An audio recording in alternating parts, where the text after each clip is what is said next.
السلام علیکم ګرانو ملګرو، خدای دې وکړي ټول به جوړ روغ خوشحاله یاست. د حماس کریپټو کمیونټي څخه یو ځل بیا تاسو سره د یو نوې موضوع سره راغلی یم چې د آی سی ټي سټریټیجي د موضوع مطابق یو نوې موضوع مو راوړې ده. غواړم په دې باندې مسلسل تاسو سره وغږېږم. دا چې په تېر درس کې موږ د لیکویډیټي په اړه باندې په مسلسل ډول باندې وغږېدلو چې لیکویډیټي څه ته ویل کېږي، څنګه اخیستل کېږي، کوم ځای ده، په دې ټولو باندې غږېدلي یو.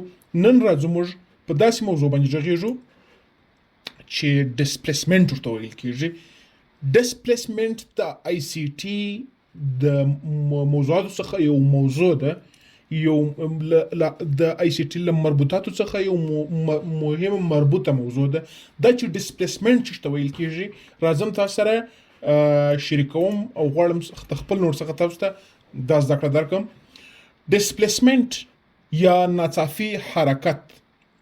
ډسپلیسمنټ هغه قوي او ناڅاپي حرکت دی چې سمارټ منی د لیکویډیټي اخیستلو وروسته کوي. دا چې سمارټ منی چې ته ویل کېږي، سمارټ منی هغه هوښیار خلکو یا هوښیارو پیسو والا خلکو ته ویل کېږي، یا هم هغه مارکیټ موورز یا هم د مارکیټ حرکت کوونکو ته ویل کېږي چې د هغو په لاس کې په میلیونو په بیلیونو ډالر دي. صحیح ده؟ یعنی دا عادي حرکت نه دی، دا هغه حرکت دی چې وایي دلته لوی بایرز او سیلرز بازار ته داخل سوي دي. ولی ډسپلیسمنټ مهم دی؟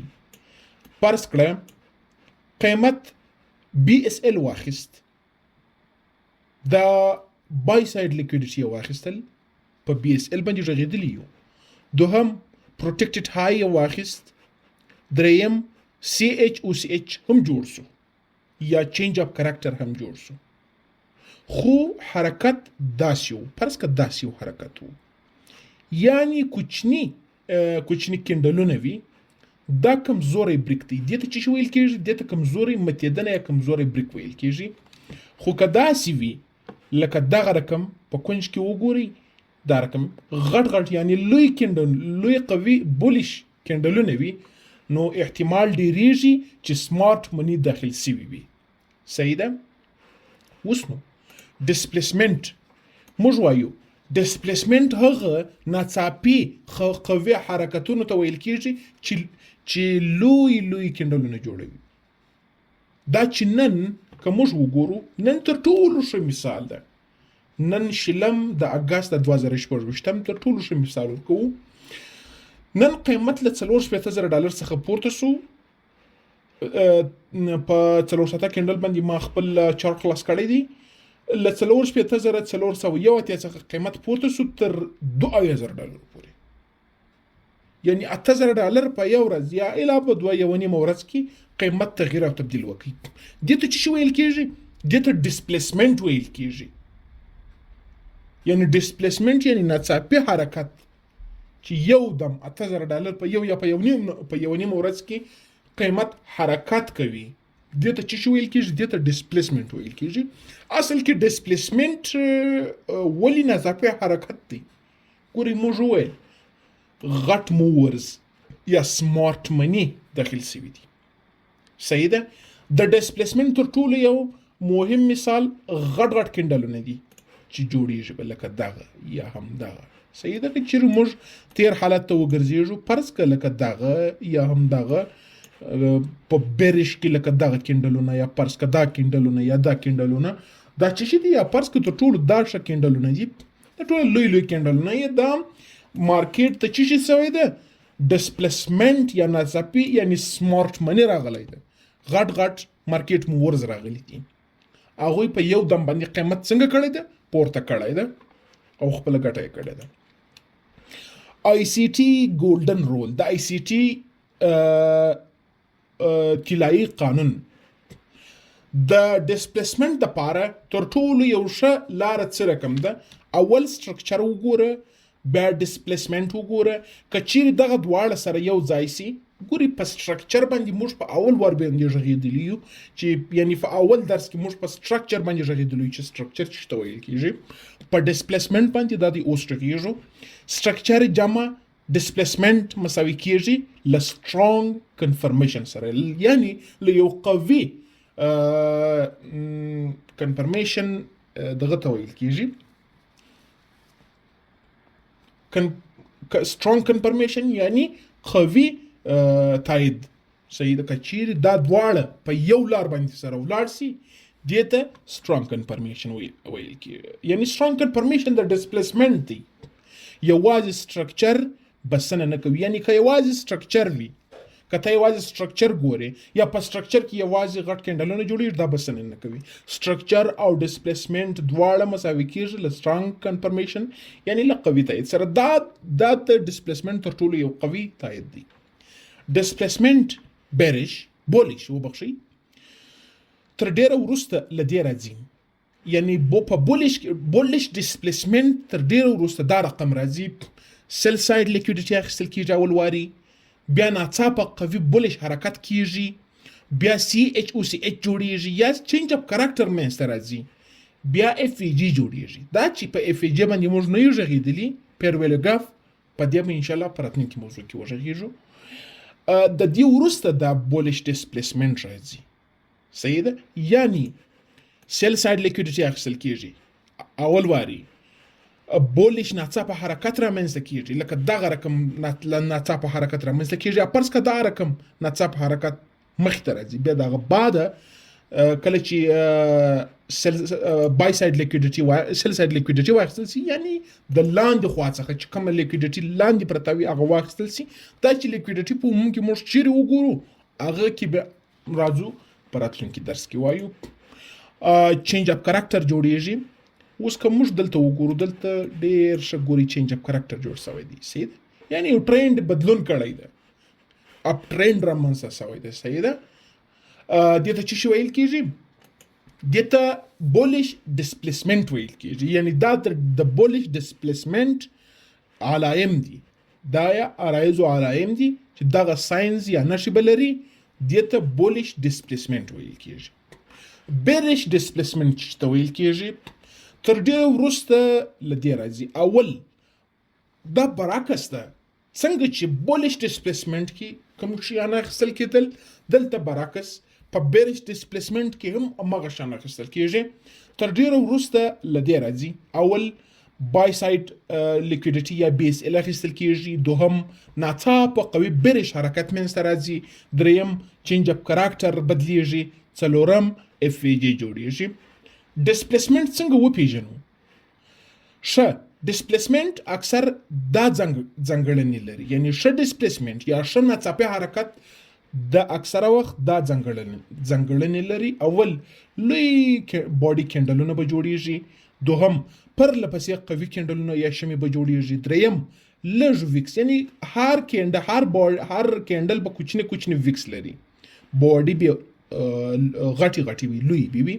څلورم مهم سټرکچر به ماتوي یا هم مهم سټرکچر مات کړي. بد ډسپلیسمنت کم دی، کوچنی شمې جوړیږي، ډیر ویکس لري، هر کینډل به ډیر زیات ویکس لري. دریم کوچنی حرکتونه به وي. صحیح ده. دا د ډسپلیسمنت د پیژندلو علایم دي. دا لیکویډیټي سره څنګه تړاو لري؟ یعنی ډسپلیسمنت له لیکویډیټي سره څنګه تړاو لري؟ ترتیب داسې وي. اول سیل ساید لیکویډیټي اخیستل کیږي، بیا لیکویډیټي سویپ کیږي، بیا بولیش ډسپلیسمنت جوړیږي، بیا بولیش CHOCH جوړیږي، بیا FAG اخیستل کیږي، بیا ریټیسټ کیږي، دغه بعد به بیا ته انټري اخلي. دا د ICT عمومي رولز قوانین دي. که ته د ICT په رولز باندې ولاړ سې ته بیا حتما ګټه کولی سې. خو که چیرې ته له دې څخه یو هم پرېږدې، سټاپ لاس SL هیټ بس همیشه به ستا سټاپ لاس هیټ کیږي. دا اصول د بولیش لپاره دي. د بیریش لپاره اول واري بای ساید لیکویډیټي اخیستل کیږي، بیا لیکویډیټي سویپ کیږي، بیا بیریش ډسپلیسمنت اخیستل کیږي، بیا بیریش چینج اپ کاراکټر جوړیږي، بیا FAG اخیستل کیږي، بیا ریټیسټ کیږي، بیا دغه بعد به ته چش کوي انټری کوي، یعنی سیل انټری شارټ انټری به کوي. نوٹ زه به دا لږ رانږدې کړم تر څو تاسو ته ښه معلوم سي. نوٹ د ډسپلیسمنت نښې لوی کینډل باډي کوچني ویکونه، دریم پرله پسې قوي کینډل، څلورم مهم سټرکچر یا پروټیکټډ های یا لو په زور مات کړي. دا یعنی پروټیکټډ های پروټیکټډ لو باید مات کړي. صحیح ده. ګولډن رول، اول قانون ډسپلیسمنت د سمارټ منی د داخلېدو نښه ده. که ډسپلیسمنت رامنځته کېږي د دې معنی دا ده چې سمارټ منی یا هوښیار هغه خلک چې په میلیونو بلیونو ډالر لري هغه مارکیټ ته داخلېږي. دوهم قانون، هر چینج اپ کریکټر یا هر CH معتبر نه وي. قوي ډسپلیسمنت یې اعتبار زیاتوي، یعنی د هر CH یا هر چینج اپ کریکټر په خپل اعتبار درلودونکی نه وي، بلکې ډسپلیسمنت یې اعتبار زیاتوي یا باور ورکوي. دریم قانون، ویک بریک. صحیح ده. دا کمزوري ماتېدنه، که چیرې یو کمزوري ماتېدنه وي دا شک دی. صحیح ده. یعنی له دې سره باید احتیاط وشي، ځکه موږ ته ډسپلیسمنت اصول ویلي دي چې باید غټ قوي کینډلونه ولري، کوچني ویکونه ولري. که ویک زیات وي او باډي په کینډل کې لږ وي دا شک دی، په دې سره باید احتیاط وشي.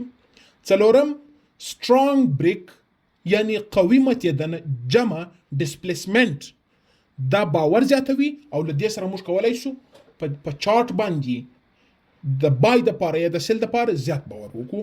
مهم مثال، که قیمت SSL یا سیل ساید لیکویډیټي واخلي او پروټیکټډ های مات کړي او شمع یا کینډل وړي وي، آیا بای به کوي؟ جواب نه، لا احتیاط پکار دی. ولی په دې خاطر چې کینډلونه کوچني دي. صحیح ده. که قوي بولیش کینډل راشي، پروټیکټډ های مات کړي او FJ جوړ کړي، آیا بای به کوي یعنی لانګ انټری به اخلي؟ جواب هو، ځکه د قوي حرکت نښې شته. نو دا اوس زموږ د نن ورځې موضوع چې د ډسپلیسمنت په اړه باندې، او ډسپلیسمنت داسې په اسانۍ سره وپېژنئ چې ناڅاپي حرکت رامنځته کېږي. ډسپلیسمنت په دې خاطر موږ ته که موږ دا رقم کینډلونه ووینو، فرض کړه لکه دغه رقم غټ کینډلونه موږ ووینو، موږ باید په دې باندې پوه شو چې مارکیټ ته سمارټ منی داخلېدونکې ده. صحیح ده. نو دا ډسپلیسمنت تا ته خبر درکوي چې ناڅاپي یو څه راتلونکي دي. فرض کړه لکه دغه اوس که تا ډسپلیسمنت ویلی وای یا ته په ICT پوهېدلی، که تا دلته فرض کړه $10 انټري اخیستی وای، په 100x کې دلته به تا تر $500 پورې یا تر $250 پورې ګټه کړې وای. دا د ICT مهم اصول دي. هر موضوع باید په زړه پورې، یعنی هر موضوع باید په زړه داسې پورې کو لکه لمونځ، تر څو موږ هغه خپل هدف هغه خپل ټارګټ ته ورسېږو. نو دا زموږ د نن ورځې درس تر راتلونکي درس پورې د خدای په امان.